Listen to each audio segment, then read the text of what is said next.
Welcome into the Quest Over Nine podcast. My name is Seth Warner.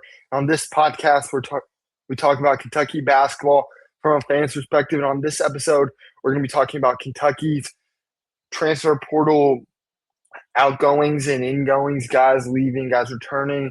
Cam Williams officially said he's returning. Andrei Yelovich entered the portal today, being the first official day guys can enter the portal and targets that Kentucky is going after.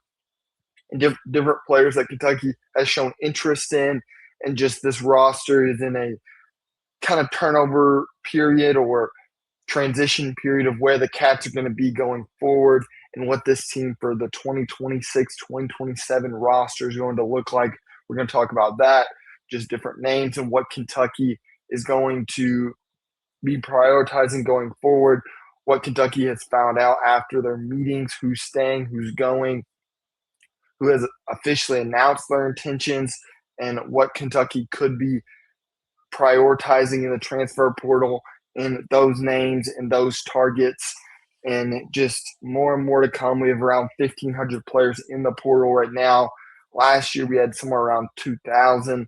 We'll see if they get up to that number, but we'll see going forward for the Cats. But first off, one of Kentucky's targets is Zumi Delio, the Washington guard, sophomore, 6'4", 180 pounds, was one of the top scorers on his team, averaged almost 16 points, almost 4 rebounds, and almost 5 assists a game.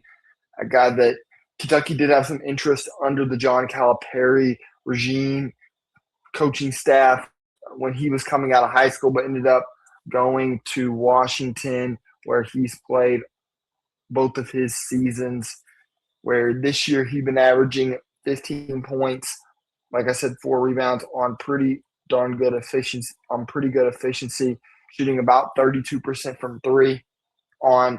He's about 10 threes shy of that 1 3 per game in a total of 33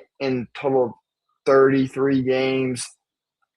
He was a little shy of that 1 3 per game mark that our friend Brandon Ramsey has always talked about. If you hit that 33% on 1 made 3, we can consider you a shooter, a guy that a team has to guard and you have to be prepared for.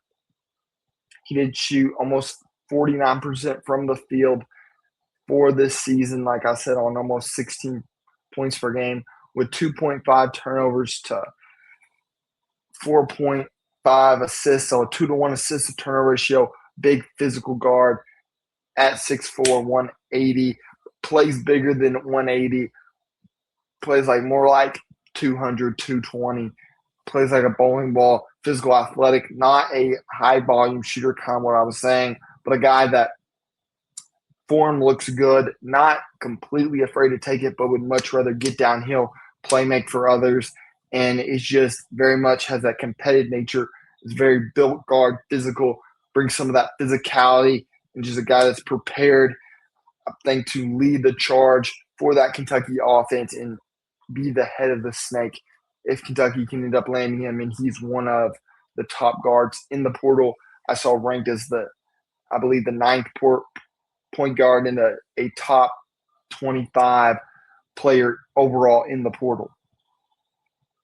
Another name for Kentucky to be watching out for is Danny Freedman, a Syracuse transfer, a guy that has his name been floating around a lot, even before the portal opened, even before the season ended. I remember seeing his name in late February, early March, somewhere around that time, about him being floated around as a potential guy that Kentucky could go after in the portal cycle.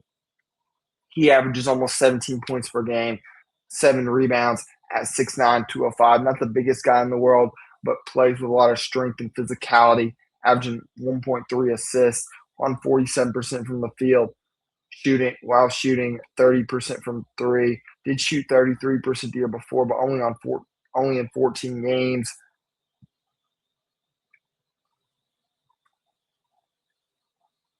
And another big name that's entered is Place Majerus. the 6'8", 235-pound forward, really physical, averaged 18 points at St. Mary's last year, was their best player, really did a little bit of everything for them, averaging 7.6 rebounds, 2.1 assists. Probably going to be that Yaxel Lindenberg tier guy again this year. We'll see how Kentucky gets in that race again, a guy that Kentucky has made contact with and is going to be prioritizing going forward with him. Not the best shooting splits ever, but still really strong shooting splits, shooting 33% from three this year, playing in 33 games, who shot 36 threes in 33 games. And his team ended up losing in the first round to Texas A&M in a game where he didn't play very well, only scoring 4 points, and had a really kind of letdown game. He started his career at Arizona, another one of the international guys from Lithuania who started at Arizona, a really talented 6'8" wing who really versatile.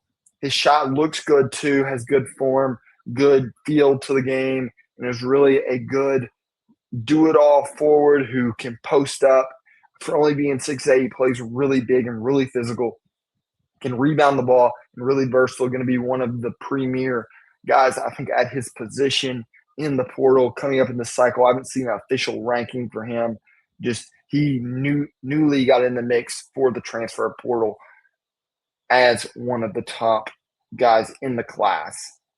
And then another guy that Kentucky has showed interest in is Terrence Brown, the guard, 6'3" guard, 195 pounds, who is a really high-level scorer. Kentucky actually, Terrence posted a private story picture of him and Mark Pope on a FaceTime, and that's how everyone really knew that Kentucky was really involved. He averaged almost 20 points per game, 19.9, with 2.4 rebounds and 3.8 assists, while being a pretty darn efficient guy. In 31 minutes, shot 45% from the field and 32.7% from three. Good volume and good three-point shooting. And if this Kentucky staff likes his shooting, with his shooting numbers being pretty high and him being able to score at that volume, I feel like this Kentucky staff is going to take a swing at him also for this Kentucky team. And then other guys, John Blackwell is more of a two guard, but had a really good season at Wisconsin as one of their star guards, a 6'4" at 203, averaging 19 points, 5 rebounds, and 2.3 assists as a high volume scorer for, I would say, a pretty darn good Wisconsin team. Shot 43% from the field, 38% from the three-point line, a guy that showed a lot of being able to play more off the ball, more shooting guard slot. For me, at least, I would really like to have more of a wing-ish kind of guy there. I want somebody 6'5", 6'6", more playing that two spot for the Cats going forward. I've talked to a couple about those guys before, but that would be the more fit I'm looking for and have more of that scoring punch. But I still want them to be able to play make at the point guard position for the Cats. And I'm not sure if I talked about officially, but Malachi officially signed his deal to return. He entered the draft, but most likely he is going to return. Probably right now, at least my understanding is he probably won't get a first-round grade or at least a lottery grade, probably in that 29, 30, beginning of the second round. One of the guys that probably is going to be more worth him coming back to school for another season with him having such a high ceiling, being so young.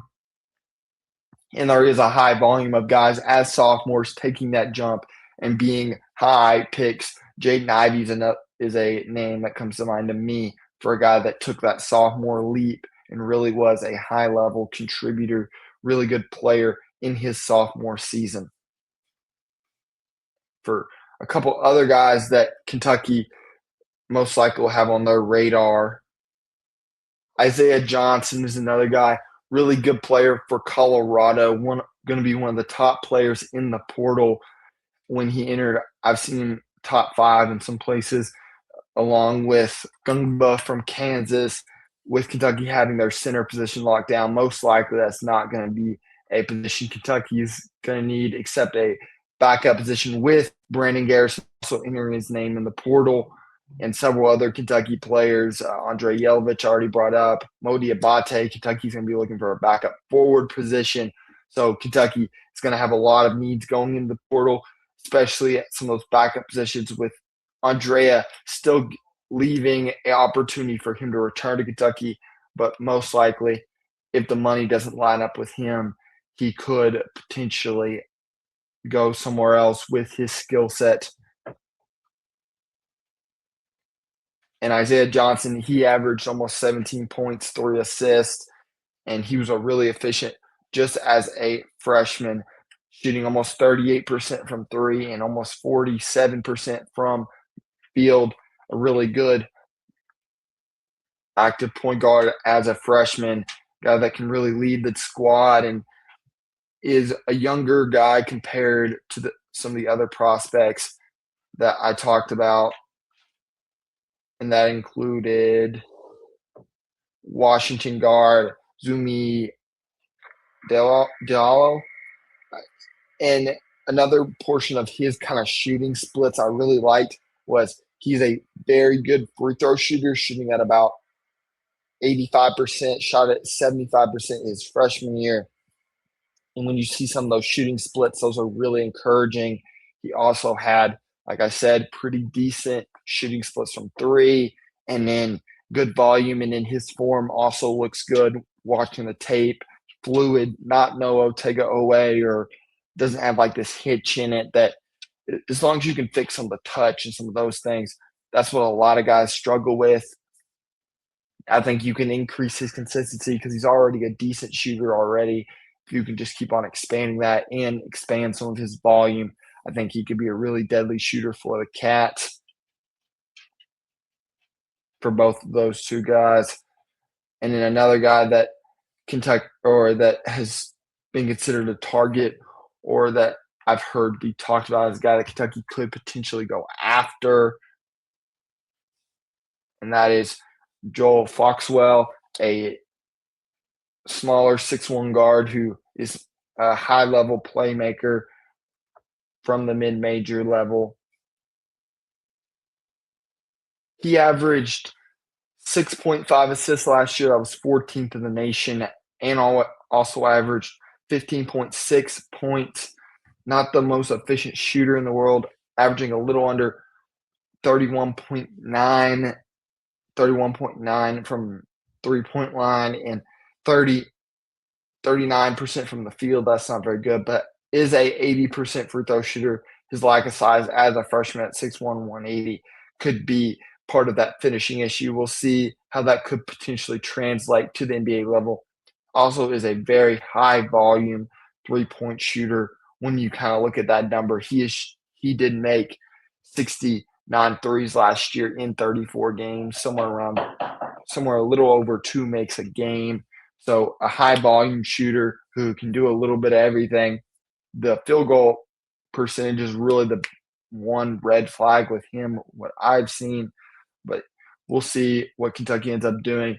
Portland is kind of a mid-major in the West Coast Conference, that 39% against West Coast Conference competition. We'll see if Kentucky ends up going after him with that number. And then the other position that Kentucky is really looking at, with Cam Williams already kind of down, Colin Chandler kind of, I would say, in that 6-man role, if I'm guessing, or if I'm putting him in somewhere. He's pretty much done, except it's not official. There's a lot of stuff that he's already got his NIL stuff done, but it would take a lot from what I've seen for him to end up entering the portal. So another guy for that kind of 2 spot is Miles Bride. The Arizona State transfer. We've talked about him before.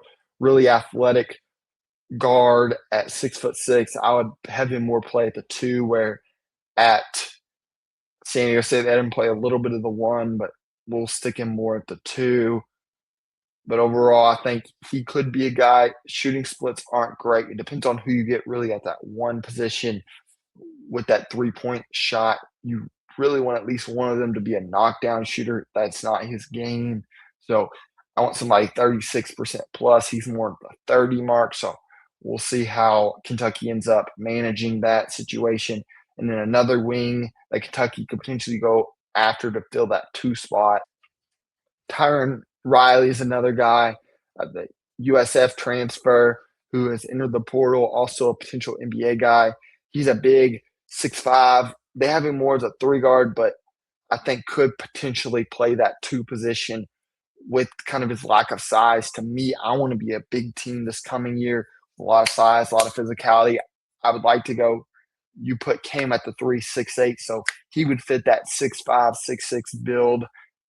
Really good shooter, shoots at about 37% from 3, good slasher, really good athlete, is coming from the mid-major level, but a guy that Kentucky was interested in the last time around. He just ended up staying at USF, not ended up transferring. So we'll see what Kentucky ends up doing with these 2 guys as targets for that small forward position. Both these guys are very highly regarded right now, especially Joel Foxwell with his elite defense being his conference defensive player of the year. And that's all from the Quest Number 9 podcast. My name is Seth Warner. If you want to stay up to date to all things Kentucky basketball on the transfer portal for any updates, like and subscribe. And if you want to stay up to date for whenever I post new episodes, turn on the notification bell or go follow me at Quest Number 9 on Instagram and Twitter. I post my new episodes on there so you can stay up to date. And I also put any KSR or any stories I think are interesting, just staying up to date with information. And I will see you next time. Go Cats.